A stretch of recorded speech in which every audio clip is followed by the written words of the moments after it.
Yo, what is good everybody? Dusty4Kicks here. Welcome back to the channel.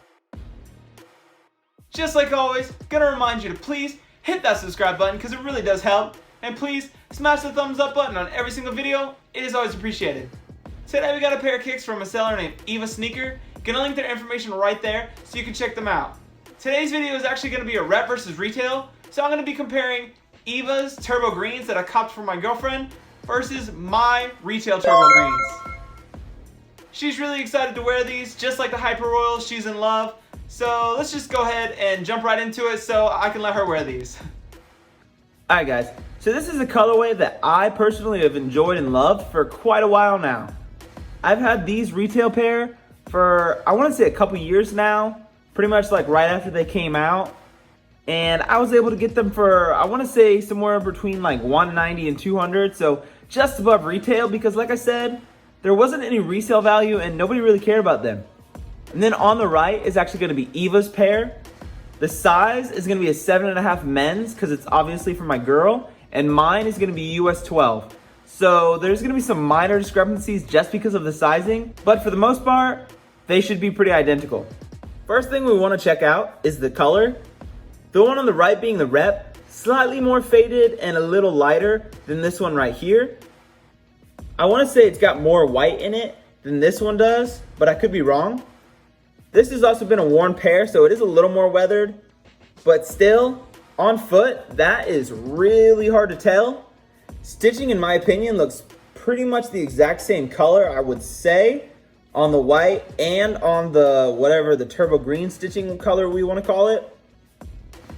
But yeah, this one, a little different, but really not that much different at all. Another thing people are worried about is the Wings color logo. This Wings logo on the Rep pair looks a little bigger, but again, that's a small size, and this is a big size, so it's gonna look a little smaller. But the color looks pretty spot on. A lot of the times, some of the Reps are just a little too white, I wanna say, but these actually have like a hint of yellow on the Wings logo. So for some reason, people really do freak out about that, but like I said, on foot, not a big deal. But these are pretty nice there. Sock liner, I want to say is pretty much the same color. Kind of hard to get the same light right there.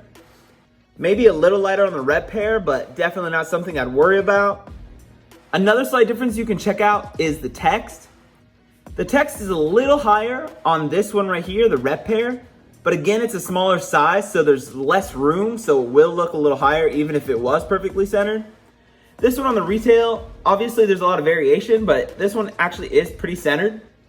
Text font itself, I want to say is pretty solid.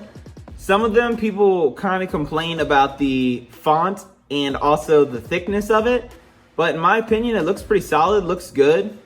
If we come over to the back, the Rep pair actually has more hourglass shape, but these are my retail pair and they have been worn, so obviously with wear, like I've said plenty of times, it will wear away. Heel tab looking a little thicker on this one, but we all know that retails do vary, so that's not a big deal whatsoever. Swoosh shape on both pairs looks pretty solid. I wouldn't say it's too thick or too thin on either of them. Obviously, Nike QC is garbage all of the time, not just most of the time. So there's a lot of variance and variation between swoosh shape and thickness. Midsole color, I want to say looks pretty on point. Color matches pretty well. I want to say that the gray on the actual sole itself is a little different here, but like I said, these have been worn, so it's kind of hard to tell, but I'd say they're probably pretty close, if not the exact same color.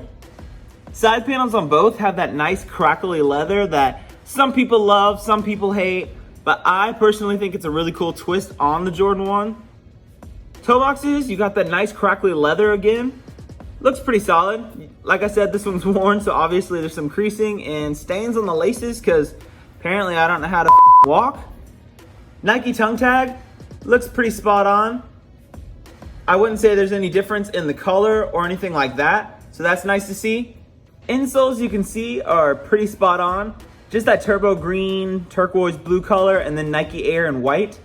Looks a little smaller on this pair, but that also could be again because this is a bigger size shoe on the retail than on the Rep. Yeah, so overall, I think these came out pretty well. Some minor differences, mostly because of sizing and whatnot. But on foot, these are crazy close and just a super nice colorway. I'm excited to be able to let her finally wear them. And I guess we're gonna do that cute, mushy, gross couple matching outfits thing. Step back, I think I'm gonna vomit! And we'll see how that goes and see if I let her get any more shoes that I own in the future. Alright guys, that about wraps it up for today's video. I appreciate you checking out the channel, supporting the boy, hitting that subscribe button, and smashing the thumbs up button. Until next time, I'm Dusty4Kicks. Peace.